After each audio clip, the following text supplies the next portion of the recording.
시청자 여러분 안녕하십니까? 12.3 비상계엄 사태에 가담하고 김건희 여사 수사와 관련한 청탁을 들어준 혐의로 기소된 박성재 전 법무부 장관이 오늘 첫 재판에 출석했습니다. 박 전 장관은 법정에 들어서며 법정에서 입장을 충실히 설명하겠다고 밝혔지만 모든 혐의는 전면 부인했습니다.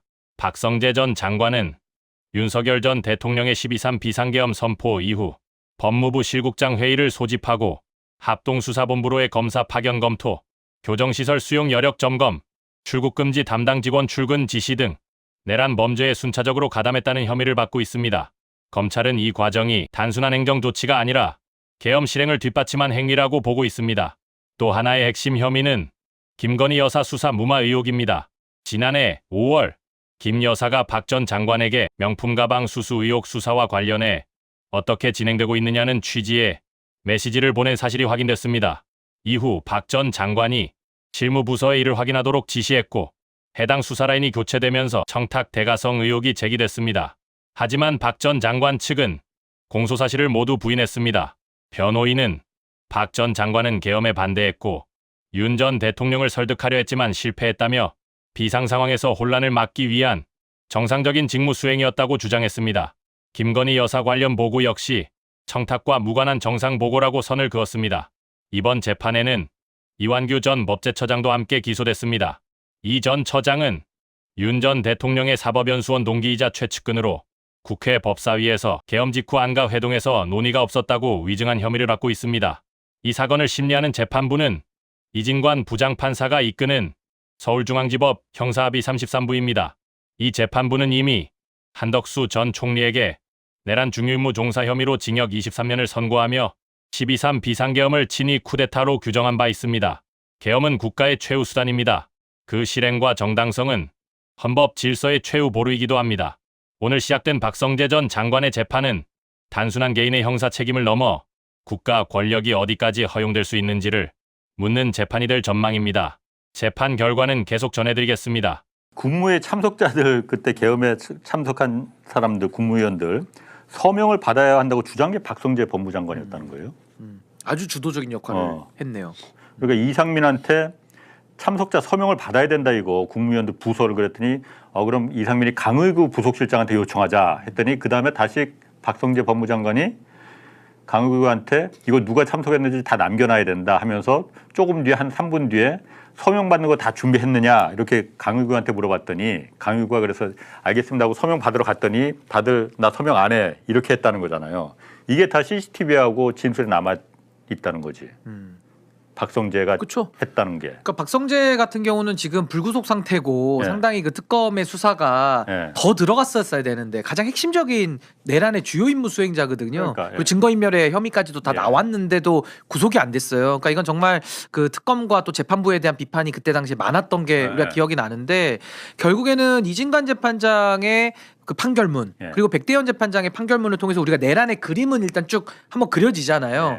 그렇게 본다고 한다면은 또 이진관 재판장의 그 한덕수에 대한 판결 선고 8년을 더해서 23년을 지금 내렸단 말이죠. 선고를. 그런 차원에서 본다면은 박성재, 이상민, 특히 이상민 같은 경우는 이미 특검의 구형도 15년 돼 있는데 구형량보다 훨씬 더 높은 지금 선고를 받을 가능성이 더 열려있기 때문에 아마 둘은 지금 굉장히 좀 잠이 안 오지 않을까 그런 생각이 들어요. 아니 저 박성재가 저렇게 그 부속 국무위원들 서명을 받아야 된다라는 걸 다 했다는 게 지금 이번에 밝혀진 거잖아요. 거죠, 그럼 그게 지난번에 박성재 구속영장에서 저런 게 안 들어가 있었습니까? 그러면은 어쨌든 구속영장이 지난번에 기각이 돼 버렸잖아요. 그렇죠. 다툼의 여지가 있다고.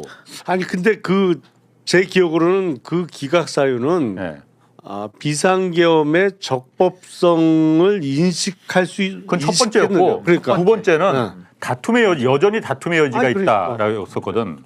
둘 다 안 맞는 말이죠. 아니 그러니까 저 강의구한테 저렇게 하고 이상민하고 이거 꼭 받아야 된다 이거 주요 임무 종사를 했는데 그게 그럼 영장에도 다 들어가 있었을 텐데 똑같이 그렇죠. 구속영장에 그게 어떻게 기각이 됐냐? 난 그게 좀 내 법적인 지식이 딸려서 그런지 그게 이해가 안 된다는 거야. 그 한덕수 피고인도 그렇고 박성재 피고인도 그렇고 이제 그들의 주장의 취지는 그게 비상계엄의 적법성을 예. 그러니까 비상계엄을 좀 막기 위해서 국무회의 심의도 해야 되고 그리고 그 원래 국무회의 심의를 하면 그 국무위원들의 부서를 받아야 되잖아요. 그렇죠. 다 있어요. 그러니까 그거를 하려는 취지였다는 주장을 했잖아요. 예. 그러니까 그걸 갖고 이제 다툼의 여지가 있다. 이게 과연 어떤 비상기업 내란을 도와주기 위한 행위였는지 아니면 국무회의를 했으면 적어도 그 부서를 받아둬야 된다는 그야말로 법에 정해진 절차를 이행하기 위한 행위였는지 그게 가담이지. 아니 그러니까 뭐 그게 가담이지. 다툼의 여지가 있다고 보는데 저한테 왜 그러세요? 아니, 진짜 그러니까 저는 제가 이게 기각을 한 것도 아니고 사실 영장 전담 판사들이 다 지금 조이대 키즈들이라는 얘기를 받고 있잖아요. 수원 예, 3인방 플러스 남세진 저렇게 예. 4명 돼 있는 건데 저분들은 정말 저는 영장 전담 판사 자격이 없다고 저는 보는 게 영장 재판이라는 거는 긴급성도 있고 예. 또 이 사람에 대해서 피의자에 대해서 구속 여부가 필요하냐만을 판단하는 거거든요. 여기서 완벽한 무슨 범죄 입증을 요하는 것도 아니에요. 그건 본재판 가서 하는 겁니다. 근데 본재판에서 이미 다 지금 유죄로 드러났고 가담한 정황들 다 나왔는데 이거를 좀 영장 단계에서 사실상 거의 본재판과 같은 수준의 입증을 요구했다라고 볼 수밖에 없거든요. 그렇게 엄격한 기준을 정해놓고 영장을 발부 안 해주려고 지금 논리를 만든 거거든요. 그러니까 이건 저는 정말 영장 판사들이 저런 식으로 수사의 과정에 해당하는 구속 여부 판단을 본재판처럼 지금 재판을 해버리면서 사실상 이 내란 가담범들에게 유리하게 예. 재판을 한 저 이 부분에 대해서는 정말 법원이 이건 정말 반성에 반성을 더 해야 되지 않나. 전 매우 의심스럽습니다. 저 부분은. 그러니까 저도 어제 뉴스 보면서 판단한 거예요. 왜냐하면 그때 어쨌든 남세진 부장 영장 전담 판사가 저 기각할 때만 해도 자세한 내용을 우리가 몰랐었잖아요. 아 박성재에 대해서 혐의 증거나 이런 게 좀 부족했나 없나 보다 보다 이렇게 했는데 이번에 나온 것도 다 어쨌든 저때 기소 바로 직전이었었으니까 다 그러니까 들어갔을 거 아니야. 근데 그걸 지금 보니까는 이게 왜 영장이 안 나왔지? 근데 이게 그러니까 특검의 좀 문제냐 그런 거야. 법원의 문제냐라고 봤을 때 네. 이제는 법원의 문제로 볼 수밖에 없는 그러니까. 거죠. 유죄가 나왔으니까. 그때 우리는 쉽게 말해서 그 특검이 좀 섣부르게 그냥 부실하게 그냥 일단 넣고 보자 영장 이렇게 한 거 아니었나 이 생각도 그리고 했었잖아요. 뭐 검사들이 저항한 거 아니냐 뭐 어. 이런 의혹도 좀 있었고. 근데 지금 보니까 그게 아닌 것 법원의 같아갖고 문제지. 그래서 내가 좀 야 이럴 수가 있나 그 생각이 좀 드는 거예요. 그러니까 영장 재판 결과 예측하기가 제일 어려워요. 물론. 원래. 그러니까 지금 원님 재판이라고 맨날 아니 한덕수 보세요. 어떻게 영장이 기각된 사람 이진관 재판장이 특검이 15년 구형에도 23년을 때리잖아요. 법정 구속하고. 그러니까 어떻게 재판을 한 겁니까? 영장 재판.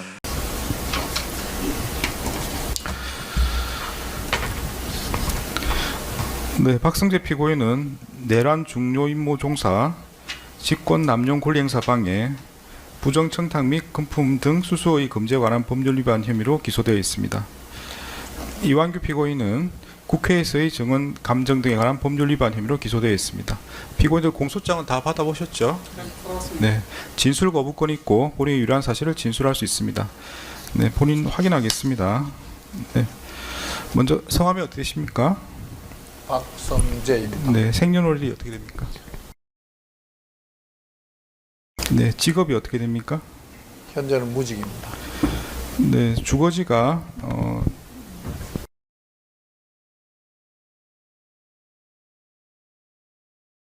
맞습니까? 예. 네, 등록 기준지 맞습니까? 예, 맞습니다. 네. 네, 피고인 성함이 어떻게 되십니까? 이완규입니다. 네, 생년월일이 어떻게 되십니까? 직업이 어떻게 됩니까? 변호사입니다. 네, 주거지가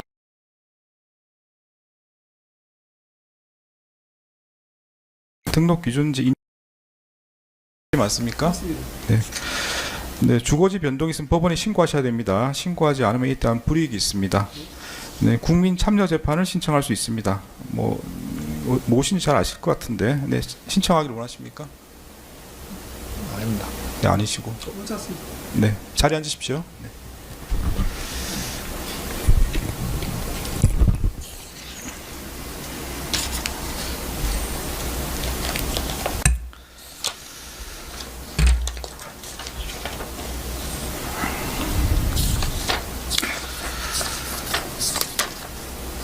네, 오늘 절차는 공판기일에서 협의한 내용대로 진행하겠습니다. 먼저 기소 요지 진술 한 30분 정도 진행될 것으로 말씀하신 것 같고요. 그 다음에 피고인별로 변호인 의견이 각 20분 정도 진행될 것으로 보입니다. 그 후에는 입증계획서를 제출하셨던데 입증계획에 따라서 어떻게 진행할지 의견을 듣고 변호인들의 의견도 확인하도록 하겠습니다.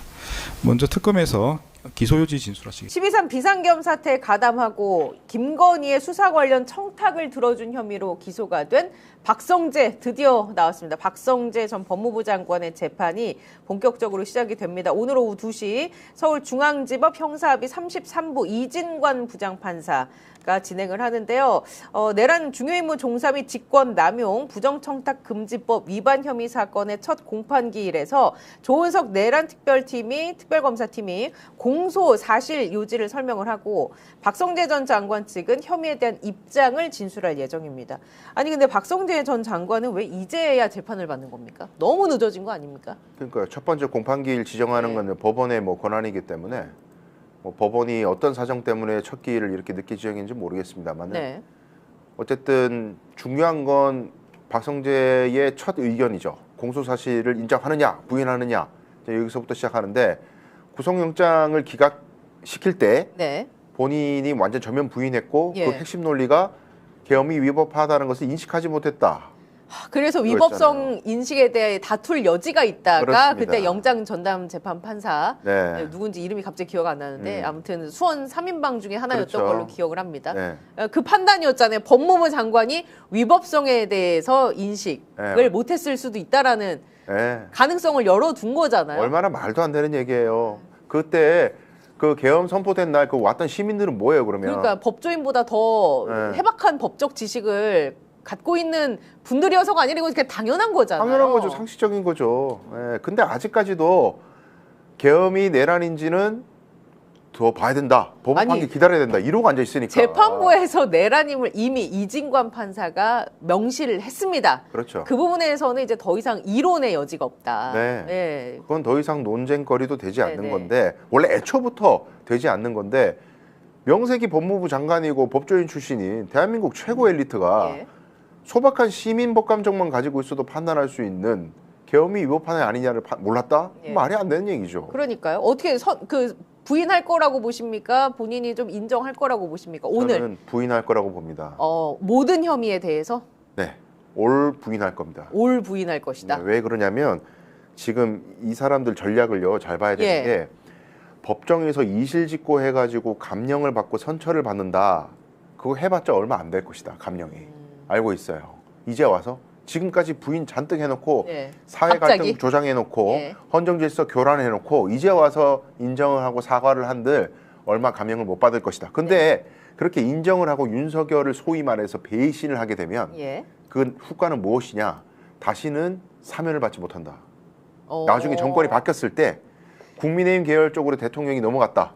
그런 일이 저는 없으리라고 보지만 언젠가 넘어갔을 때 사면을 받으려면은 윤석열 옆에 계속 붙어있는 모양새를 가져야 되는 거지. 한 무리로 취급을 받아야 그렇죠. 그나마 나중에 일말의 희망이라도 그럼요. 가질 수 있는데 그게 아니라 내가 그냥 여기서 이실직고하고 제가 대역죄인입니다. 사실은 윤석열이 시켰습니다. 그럼 제가 배신자 되잖아요. 그렇게 되면 이제 배신자 프레임 때문에 이도저도 아닌 그렇죠. 입장이 될 수 있다. 민주당 정권에서 사면해 줄 리는 절대 없을 거고요. 예.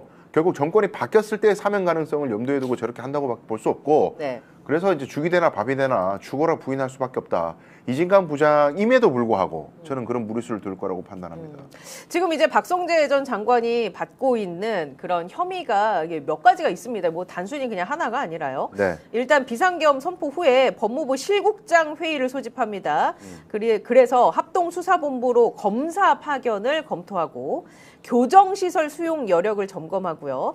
출국금지 담당 직원의 출근을 지시하고 이런 것들이 이제 윤석열의 내란 범죄에 순차적으로 가담한 혐의 이렇게 지금 이야기가 나오고 있고 이뿐만이 아니라 법무부 검찰과에 계엄을 정당화하는 논리가 담긴 문건을 작성하게 하는 등 의무 없는 일을 지시한 혐의, 김건희로부터 부적절한 청탁을 받고 관련 사건을 무혐의 처분하도록 영향력을 행사한 혐의도 있습니다. 이게 김안방으로 저장이 되어 있었는데 예, 예. 그렇게 되면 지금 혐의가 꼭 내란과 관련된 것도 있지만 예를 들면 김건희 건 같은 경우에는 수사무마. 예, 그렇죠. 뭐 어떻게 되면 그러면 형량이나 이런 것들을 뭐 지금 예측하기는 조금 어렵겠지만 네. 어떻게 될 거라고 보세요? 법조인이 보시기에. 이제 한덕수의 공소 사실보다 공소 사실 내용이 많아요. 다수입니다. 네. 다수고 한덕수는 계엄을 사후에라도 합법적으로 만들기 위해서 헛소리를 많이 했죠. 네. 헛짓을 많이 했죠. 예. 문서를 후에 만들어내거나 서명을 후에 하거나 그리고 그거를 갖다가 만들었다가 없앴다고 또 예. 뭐 문서를 파괴하거나 네네. 그리고 뭐 법정 나와가지고 위증을 하고 그런 것들인데 박성재는 내란 관련된 것도 있지만 말씀하셨던 것처럼 김건희 수사를 무마했다는 의혹까지 있어서 죄질이 달라요.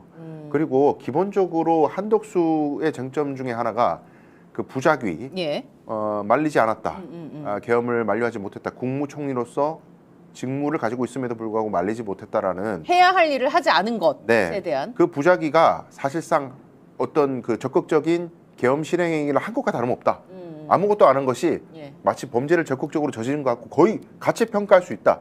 이제 그런 수준의 논리들이 들어가 있었는데 네네. 박성재는 소극적으로 말리지 못했다 수준이 아니에요. 공소사실이. 예. 아까 잠깐 언급하셨지만 당일 국무회의 때 네. 국무위원들 그 서명 안 하고 버티는 그 국무위원들한테 서명하라고 처음 제안한 것이 박성재입니다. 예. 계엄이 그 당시에 나는 위법한지 몰랐다. 이제 그 변명으로 가가지고 구속영장이 기각된 건데, 근데 이진관 부장 앞에서 이진관 부장이 계엄에 대한 명확한 설명을 했어요. 아니 그리고 심지어 이제 네. 한덕수 선고일 때 판결문에 그 내용을 담았어요. 그럼요. 박성재가 계엄 국무회의 참석자 서명을 처음 건의했다라는 맞습니다. 사실이 들어가 있습니다. 그렇죠. 그러면 네. 그 당시에 그 12.3 저녁에 그리고 이 사람은 거의 처음 온 멤버란 말이에요. 국무위원 그래서 중에. 12.3 그날 밤 박성재 모습을 저희가 한번 좋습니다. 영상으로 준비했거든요. 함께 보시고 또 이야기를 나눠보겠습니다.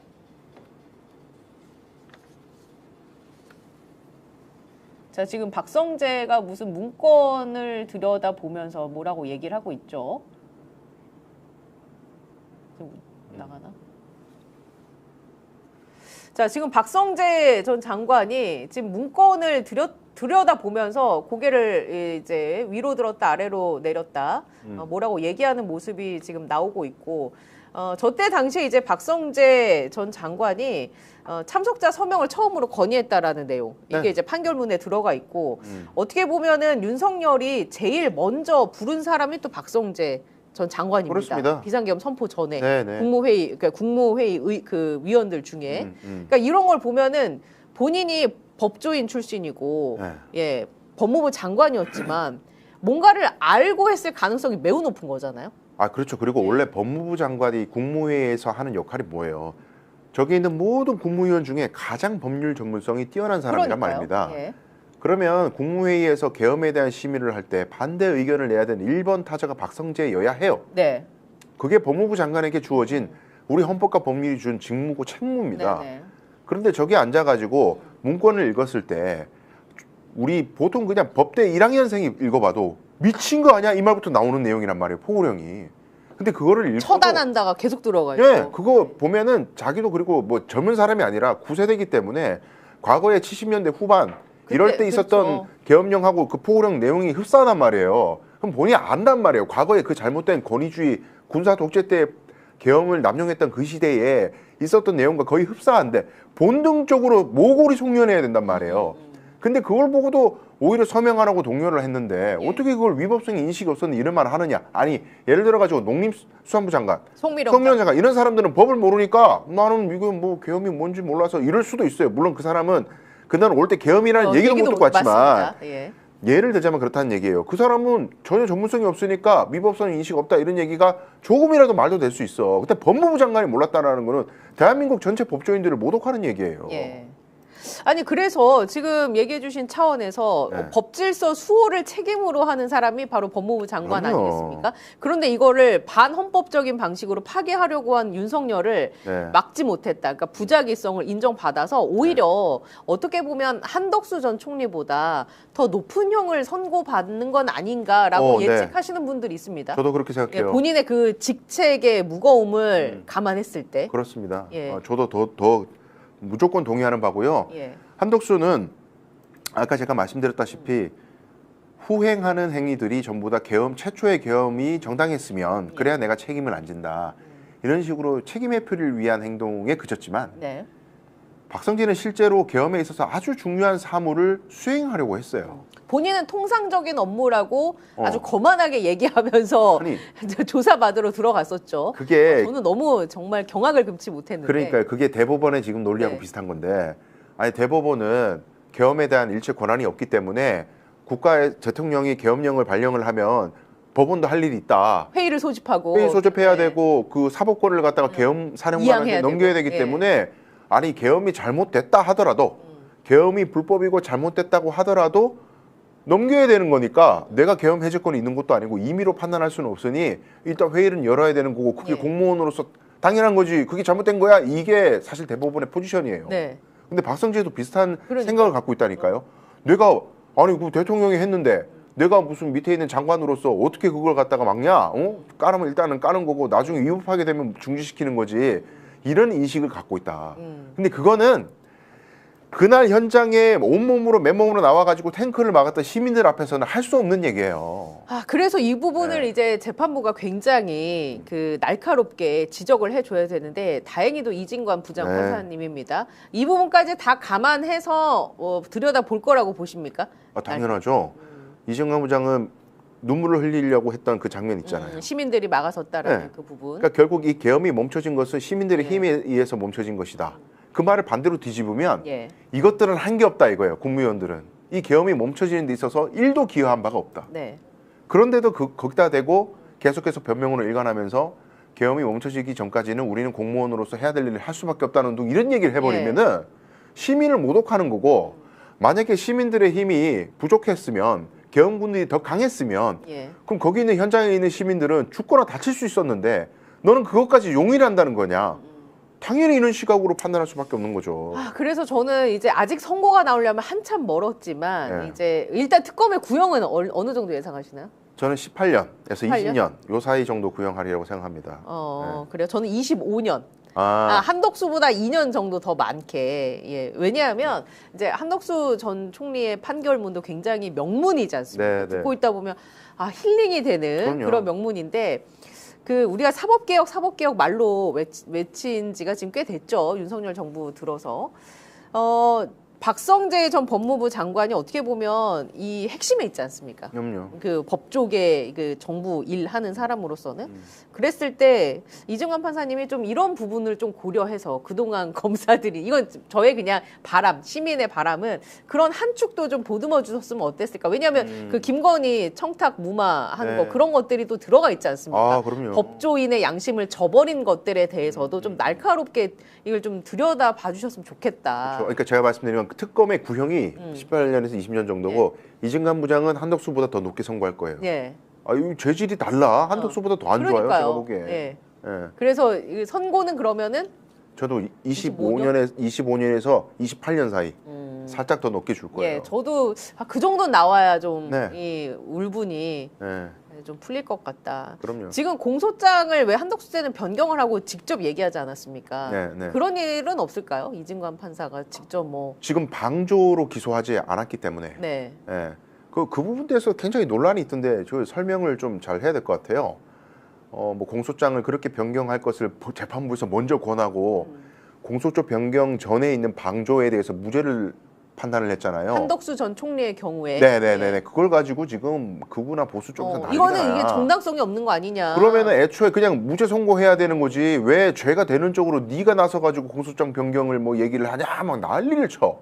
이게 뭐 대한민국에서 처음 있는 일인 것처럼 막 왜곡을 하는데 법조인으로서 정확하게 말씀을 드리면 같은 행동을 했는데 이게 법적으로 횡령죄냐 뭐 배임죄냐 법으로 어떻게 평가할지 같은 행동을 예. 똑같은 날짜에 똑같은 행동을 법으로 어떻게 평가할지만 달라지는 거는 네. 이거는 공소장 변경을 할 수 있습니다. 그리고 법원도 권할 수 있어요. 예. 근데 권했는데 검사 측이 저 싫은데요? 안 할 건데요?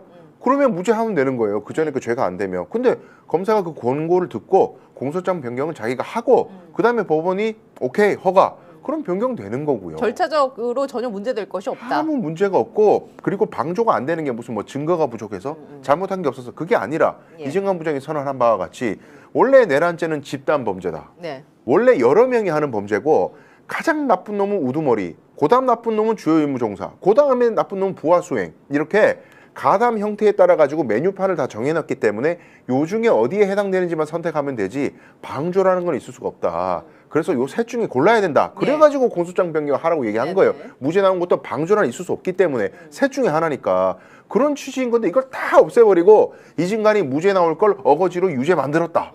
말도 안 되는 헛소리입니다. 이건 예. 정말. 예. 그러니까요. 예, 좀 자각을 하셔야겠습니다. 네. 그분들은.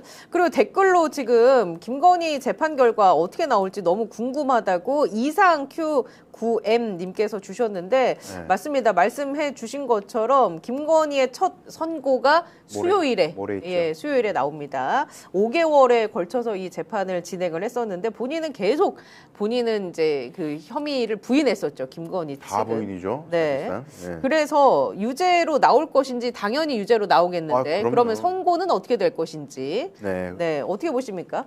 저는 개인적으로 예. 구형대로 15년이 나올 것 같습니다. 구형보다 올려치기 하기는 쉽지 않은 사안인 것 같고 네. 그 이유를 생각해 보면은 지금 재판하는 도중에 자신의 잘못을 인정한 바가 전혀 없어요. 그렇죠. 아주 미꾸라지 같은 네. 얘기를 하는 것이 도이치모터스 주가 조작 같은 경우에는 지금 수많은 증거들이 추가적으로 나왔는데도 불구하고 기존의 검사 윤석열이 지배하던 검사 시절에 이야기했던 변명을 그대로 유지하고 있어요. 예. 내 통장이 이용돼 가지고 한 것뿐이지 내가 주가 조작한다는 것을 몰랐다. 이런 말도 안 되는 변명을 하고 있고요. 그다음에 명태균 소위 나는 당했다 이거잖아요. 이익을 당했어. 이익을 당했다. 그런 거 있으면 나도 좀 당해봤으면 좋건데. 나 진짜. 수동태로 해야 됩니다. 이게 능동태가 그러니까. 아니라 나 어이가 E 그런 플러스 PP. 네. 그냥 말도 안 되는 수동태 주장이 하나 네. 있고. 수동태 주장하고 있어요. 그다음에 수동태 주장 하나 더 있어요. 네. 명태균. 어. 명태균 여론조사 관련해 가지고 네. 공짜로 여론조사 주고 뭐 김영선 공천을 대가로 줬는데 이거 관련해 가지고 여론조사를 당했어. 달라 소리 한 적이 없는데 명태균이 여론조사를 공짜로 줬대요. 그러니까. 당했어 이것도.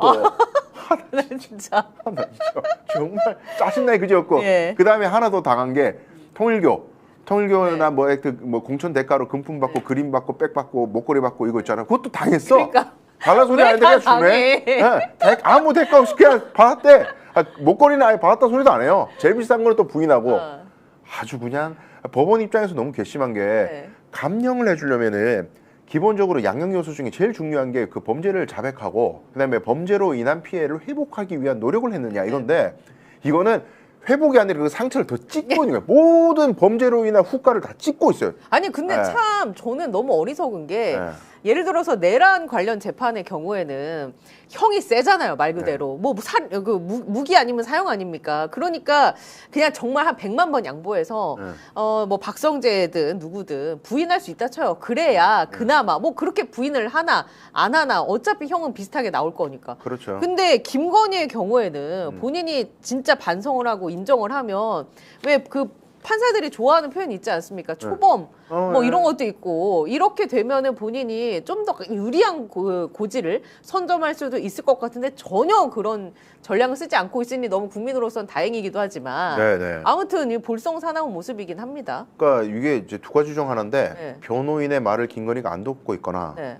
변호사들이 무능하거나 둘 중 하나예요. 예. 정상적인 변호사라면 방금 앵커님께서 네. 말씀하신 그 권고를 합니다. 이건 도저히 내가 기록을 다 보고 증거를 다 분석했더니 답이 없다. 왜냐하면 증거 기록이 막 박스로 막 있단 말이에요. 엄청 두껍잖아요. 그거 구속돼 있는 피고인들이 못 읽습니다. 결국에는 변호사의 몫이거든요. 예. 변호사들이 복사해가지고 날이면 날마다 3번, 4번, 5번 곱씹어가면서 경우의 수 로직들을 짜가면서 이렇게 주장했다가 어느 증거에 부딪히지? 내가 이렇게 주장 한번 해볼까? 그럼 저기 증거에 부딪히는구나. 이걸 치열하게 계산하는 게 변론 준비예요. 근데 김건희는 이런 사람 갇혀있는 사람들이 다 못 읽는단 말이에요. 그러니까 그 변호사한테 의존할 수밖에 없어요. 김건희 야 이렇게 해서 이렇게 얘기하면 안 돼? 네. 이렇게 변명하면은 괜찮지 않아? 이런 무지몽매한 이야기를 했을 때 변호사가 죄송한데 사모님 증거가 ABCD라는 게 있어가지고 그거 얘기했다면 골로 가십니다. 네. 이걸 해줘야 되거든. 근데 그걸 안 하고 있을 가능성이 1번이고 혹은 그걸 변호사들이 얘기를 해도 김건희가 나는 뭐 감형 받아봤자 5년, 4년 나 그거 받을 바에 그냥 죽을래. 못 살아 나는 감방에서 하루도 못 살아. 아 근데 그럼 아. 예측하시기엔 어떤 스타일입니까? 김건희. 저는 후자에 가까울 거라고 봅니다. 본인이 말을 안 듣는다. 김건희는 본인이 말을 안 들을 것 같아요. 왜냐하면 자기는 감옥에 산다는 것 자체가 자기 인생에 있어서 용납할 수 없는 일이기 때문에 예. 1년이 됐든 10년이 됐든 절대 안 돼. 무죄 아니면 의미 없어. 없어. 예, 그런 전략으로 가고 그럴 있는 바에 거죠. 나는 그냥 이렇게 나갈래. 그렇죠. 마이웨이. 예. 아니 뭐 지금 그 선고 나오는 거 말고도 뭐 통일교 신도가 국민의힘에 집단 가입한 거라든지 매관 매직 의혹이라든지 네네. 여러 건들은 많이 남아 있습니다. 한 9번 타자까지 기다리고 있죠 지금. 그래서 이제 김건희가 어떻게 나오는지 김건희에 대한 소식은 저희가 계속 다룰 이 뉴스거리를 참 제공해 주니까요. 그러니까요. 뉴스가 없던 시절에는 어떤 걸 아이템을 잡아야 되나 고민이지만 항상 뭔가를 좀 잊을만 하면 이렇게 뭔가씩 나오니까 예, 예. 원래 연초만 해도 우리 걱정 많이 했죠. 원래 어떡하나 했는데 만들어주네요. 윤영호 전 통일교 세계본부장 권성동 국민의힘 의원의 1심 선고도 예정이 되어 있습니다. 일단 징역 4년이 구형됐는데 권성동 얼마나 받을 것 같습니까? 권성동. 권성동은 뭐 본인도 인정 안 하잖아요. 예. 본인도 인정 안 하니까 그건 뭐 거의 구형대로 나올 것 같고 윤영호 본부장은 선처받을 가능성이 있습니다. 왜냐하면 많은 거를 불었기 때문에. 그렇습니다. 예. 예, 수사기관에 많은 진술을 했어요. 그래서 선처받을 가능성이 있어요. 예, 알겠습니다. 자, 그럼 이제 다음 이슈로 넘어가 보도록 하겠습니다. 오늘 뉴스토마토 단독 기사가 나왔는데요. 어떤 내용이냐 하면 국군 정보사령부 내부에 김건희 라인이 요새 왜 민간인이 무인기를 북한에 보내고 하지 않았습니까? 그 사태에 개입했을 가능성이 있다라는 의혹이 제기가 됐습니다. 자, 민간인 무인기 사태 중심에 누가 있냐?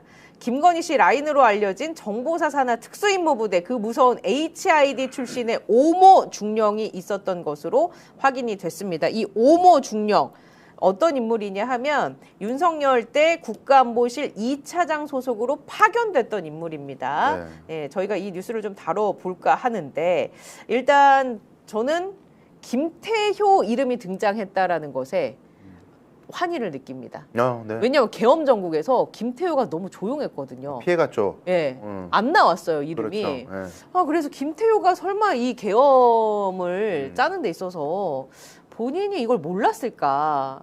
어떤 역할이 전혀 안 나오니까요. 중요한 지적이십니다. 예, 왜냐하면 김태효 이 사람이 그간 윤석열에 갸우뚱하게 만드는 지나친 친일적 행태, 예, 그다음에 뭐 홍범도 장군을 어떻게 하고 막 이 모든 국민들을 공분에 싸게 했던 소위 말해서 안보 쪽 영역에서의 혹은 외교 영역에서의 극우화, 이 배경엔 다 김태효가 있다고 다 지적을 했었단 말이에요.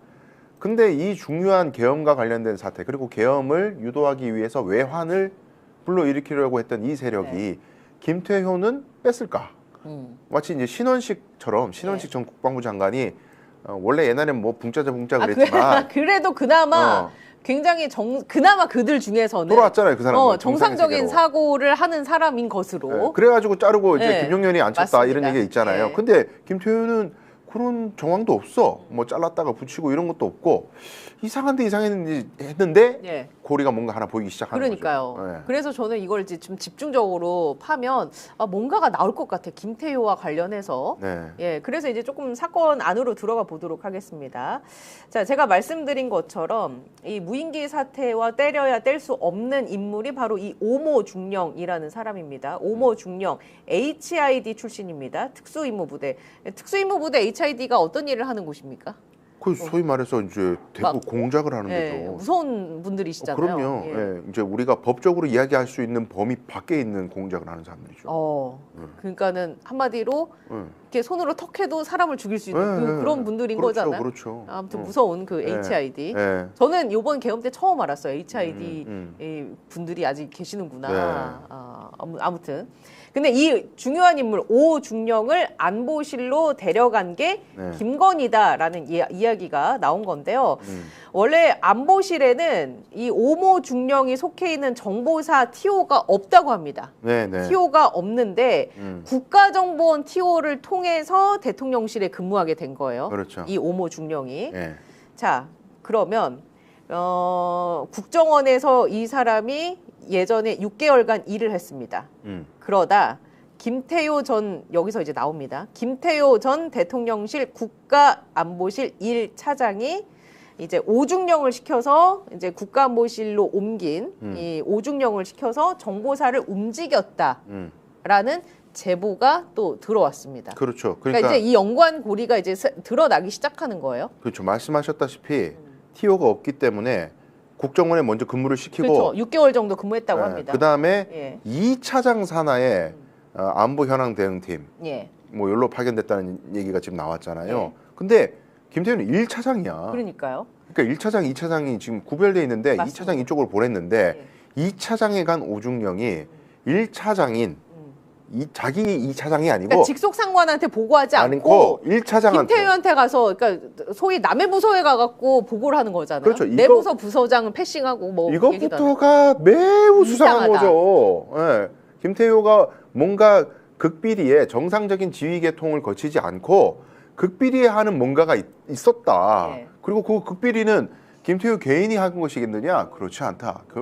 결국 윤석열 부부와 뭔가 연관이 있는 네네. 직통 뭔가 지시가 있었다. 그렇게 볼 수밖에 없는 거죠. 이 그러니까요. 이 정보 라인도, 그러니까 보고 라인도 이게 엉망이고 관에서는 이런 게 굉장히 또 중요하지 않습니까? 아, 굉장히 중요하죠. 그런데 본인의 직속 상관도 아닌 김태효한테 가서 이런 상황을 지금 보고했다라는 것 자체가 그렇죠. 뭔가 좀 문제가 있어 보이고. 네. 그러면 이제 김태효 전 차장에 대해서 이런 정황만 갖고 뭐 수사를 할 수 있습니까? 일단 수사가 이제 시작부터 우리가 봐야 되는 게 네. 항공보안법 위반으로 수사를 시작했단 말이에요. 네. 항공보안법 위반. 이건 그냥 군사적인 법이라기보다는 국가 허가 없이 금지된 구역에 비행을 하면은 다 네. 걸리는 거라서 이 양반이 대학원생 옷이 있죠. 네. 이게 또 공교롭게 다 옷이야. 그러니까 오늘 지금 이 건과 관련해서 나오는 네. 사람의 이름이 다 오씨예요. 오모 씨 이래버리면 헷갈려 이 사안이. 예, 30대 남성. 대학원생 네. 오모 씨. 대학원생. 이 양반이 처음에 이제 언론 인터뷰를 선제적으로 했잖아요. 네. 채널에 의해 선제적으로 이제 수사가 개시되니까 자기가 먼저 했는데 먼저 할 때 그 얘기 하잖아요. 뭐 예성강 어쩌고 뭐 그러면서 이제 유출이 돼서 방사능이나 북한의 뭐 그 중금속이나 공기 뭐 이런 농도 뭐 예, 이런 걸 좀 그 해수로 뭐 유입됐다라는 의혹이 극우 쪽에서 말도 안 되는 헛소리를 해가지고 네. 뒤집힌 적이 있는데 그걸 갖다가 드론을 띄워가지고 측량을 했다. 그러니까 이제 연구자로서 어떤 과학적인 연구를 위해서 보냈다 뭐 이런 취지의 얘기를 네. 했는데 그 자체가 항공법 위반이에요. 항공보안법 위반이에요. 뭐 그런 연구 목적이 있다 한들 금지된 구역에 항공을 할 수가 없어요. 예. 근데 시작은 이걸로 잡아서 시작을 네. 했는데 근데 이게 하필이면은 뭐 우리나라에 있는 어떤 금지 구역이 아니라 북한이었다면 그러면 이거는 뭔가 군사적 목적이 있지 않을까? 예. 그러면 이거는 일반 이제 이적죄 네. 우리 지금 드론 관련해 가지고 드론 보내서 문제가 된 네. 김용년도 그렇고 이미 기소가 된 상황이잖아요. 네네. 구조적으로 비슷해 보인단 말이에요. 그러니까 구조적으로는 비슷해 보이는데 네. 그 김용현 같은 경우는 그 증언들이 나오고 있고 추가 증언들이 나오고 그렇죠. 있고 네. 자료들이 있는 반면에 네. 지금 이 건과 같은 경우는 무인기를 그냥 보냈다라는 건 사실이고 네. 그 보낸 사람이 본인은 연구를 위해서 대학원생이 보냈다라고 그러니까. 얘기를 하고 네. 그러니까 그러면 여기에서 이제 제가 궁금한 건 일반 이적죄 적용이 가능한가 이렇게 네. 약간은 지금은 빈약해 보이는데 그 빌드업을 위해서 배후를 파는 거예요. 자, 이 회사를 만들었잖아요, 이 사람들이. 네. 회사를 만들어 가지고 드론을 만들어서 북으로 보내고 이런 짓을 예. 몇 번 안 한 것처럼 얘기했지만 실제로는 수십 회라고 하잖아요. 네네. 비용이 들어요. 그 돈은 누가 됐을까? 음. 아, 저 자식들이 수익을 창출하는 회사도 아닌데 네. 돈은 누가 됐지? 만약에 이 돈 된 주체가 예. 윤석열 정부 대통령실이나 정보기관하고 관련이 있다면 배후는 윤석열이구나 이렇게 되는 거 아니에요. 네네. 그럼 윤석열이가 뭐 하려고 그걸 보냈을까? 윤석열은 계엄을 선포하려던 사람이고 예. 계엄의 명분을 만들려던 사람이었다. 네네. 그렇다면은 이건 어차피 남북 간의 군사 긴장을 높이어서 계엄의 정당성을 만들려고 하는 윤석열이가 배후에 있다면 예. 그러면 이건 일반 이적죄에 완벽하게 들어가는 거죠. 결국 배후를 파는 것이 일반 이적죄로 가는 빌드업인 거죠. 그러면 법조인의 감과 경험으로 봤을 때 김태효 전 차장 거기에다가 이제 김건희가 어떻게 보면 꽂은 걸로 알려진 인물도 지금 등장을 한 거잖아요. 그렇습니다. 그러면 이거 다 묶어서 일반 이적죄로도 가능합니까? 그럼요. 그러니까 군사적 목적, 그러니까 남북 간의 군사적 긴장도를 높이고 예. 민간인이라는 거를 속이고 지금 군사 작전인 것처럼 인식할 수도 있잖아요. 북한은. 그럼 북한 입장에서는 군사적 긴장을 높이고 뭐 대남 뭐 방송을 하거나 대남 성명을 내고 어쩌고 저쩌고 해서 군사적 긴장이 또 높아지면 우리 군은 그거에 대한 준비 태세를 갖출 수밖에 없고 네. 그러면 평온했던 시절에 비해서 우리 군은 더 많은 전력을 쏟아야 되잖아요. 그것 자체가 우리 군사적 이익을 해하는 거란 말이에요. 예. 이런 구도가 되는 것 이것을 의도하고 보냈느냐 아니면 보내놨더니 이런 일이 발생했느냐 예. 나는 몰랐다. 근데 우리가 생각해야 될 게 아까 배우를 말씀드린 이유는 네네. 이 사람의 평소 행적, 정치적 행태, 그다음에 뭐 이승만 추종하고 어쩌고 이런 모든 것을 봤을 때 완벽한 구부 성향을 가진 예. 사람으로 보인다. 네. 그리고 배우에 돈 된 것도 대통령실 관련 정보사이다. 그리고 정보사가 뒤에 배우에서 이런 일을 할 때 민간에서 과학 연구를 하는데 정보사가 개입한다? 그것도 말도 안 되는 네네. 얘기예요. 이건 대북 공작을 하는 곳이라고 여기는. 예. 그러니까 공작 차원에서 하는데 그러면 그 군전력으로 정당하게 정상적인 지휘 계통을 통해서 해야죠. 근데 그 계통을 무시하고 편법적으로 숨기면서 이상한 위장을 했다는 것 자체가 엄청난 숨겨야 되는 목적이 있다는 걸 방증해 주는 거니까 이걸 연결고리로 조지면 네. 김태효는 부인할 수 있습니다. 근데 밑에 있는 실무자들은요. 너네들 끝까지 이렇게 버티면 싹 다 공범으로 묶인다. 일반 이적죄. 그거는 밑에 있는 사람들 인생 다 망치는 얘기예요. 예. 그거 감수하면서 지금 정권도 바뀌었는데 밑에 있는 사람들이 안 물고 버티겠습니까? 저는 분명히 연결고리가 나올 거라고 봅니다. 그래서 저는 이제 김태효와 김건희까지 이게 예. 좀 가려운 데를 팍팍 긁어주는 느낌으로. 예. 왜냐하면 누구나, 그러니까 아마 많은 분들이 계엄이 김건희랑 무관할까? 이런 생각 하잖아요. 네. 그러니까 이런 어떤 실증적인 그 예시들이 네. 나와주면 더 좋겠다. 아주 좋죠. 네, 그러면 네. 우리가 그 궁금증도 해결하면서 그 계엄 선포의 실체에 대해서 좀 더 다가갈 수 있지 않을까라는 생각에 그렇죠. 예, 김건희 라인의 사람이 무인기 사태에 개입했다고 하니 그리고 더 나아가서는 이 사람이 정권이 바뀐 뒤에도 날렸다는 그러니까요. 거 아니에요. 예, 그게 무슨 의도인지도 윤석열의 계엄이 정당했다 내지는 윤석열이 다 옳았다. 이런 형국을 만들기 위한 예. 더 나아가서는 아래로부터의 내란. 그러니까 지금 위로부터의 내란이라고 친위 쿠데타라는 정의를 해줬습니다. 이재관 부장이. 그럼 아래로부터의 내란은 불가능하냐? 그것도 이론적으로는 가능한 거죠. 윤석열을 구할 방법은 이거밖에 없다. 국내의 반란 세력을 만들어서 예. 국가기관을 무력화하고 윤석열을 탈옥시키자. 이것도 이론적으로 가능한 아래로부터의 내란이에요. 그런 것도 빌드업하는 과정일 수도 있지 않을까? 예. 예, 군이 정치에 개입하고 이런 정당성을 북한하고 지금 전쟁 직전인데 군이 나서야 된다. 옛날에 다 그런 식으로 군부들이 맞습니다. 나섰잖아요. 예. 그렇게 상상해 볼 수도 있는 거 아니겠어요? 아니 그리고 그 가짜 신문사도 운영을 했었다는 거 아닙니까? 이 오모 씨가 정보사령부가 공작 협조원으로 포섭해서 가짜 신문사 운영 임무를 맡겼다라는 걸 이제 군 당국이 인정을 했습니다. 네네. 그러니까 이게 뭔가 이제 언론에 계속 오르내리니까 오 씨가 그 NK 모니터 그리고 글로벌 인사이트 기사 100여 개를 무더기 삭제하고 언론사 주소지를 돌연 이전하고 네. 이게 증거 없애려고 한 거 아닙니까? 그렇죠. 이게 뭔가 본인이 좀 찔리는 게 있으니까. 그럼요. 왜냐하면 진짜 과학자여야 되거든, 자기는. 연구원이어야 되는데. 예. 그 과거 이력만 읽어봐도 이거 연구원 아니라는 게 드러나니까 찔려서 지운 거죠. 그러니까요. 이것도 그러면 본인이 혼자 이렇게 했겠느냐도 들여다봐야 되는 거죠. 시킨 사람이 있을 수도 있다. 말 그대로 그 배후가 있는지 없는지 그렇습니다. 철저하게 수사를 해야 된다. 저는 이 한 축이 좀 뭔가가 파면 더 나올 것 같아요. 네, 네, 맞아요. 이 한 축이. 한 세력이 더 나올 거고 네. 어쩌면 계엄의 총괄 지휘가 노상원 같은 허접한 네네. 무당이 아니고 더 한 세력이 있을 수도 있다. 그 더 윗 세력이 있을 수도 있다. 네. 네, 그런 생각도 듭니다. 누구나 다 상상할 수 있는 그 상상의 영역이니까 김건희가 뭔가 그 그림자가 어른어른할 네. 수도 있다. 지켜보도록 하겠습니다.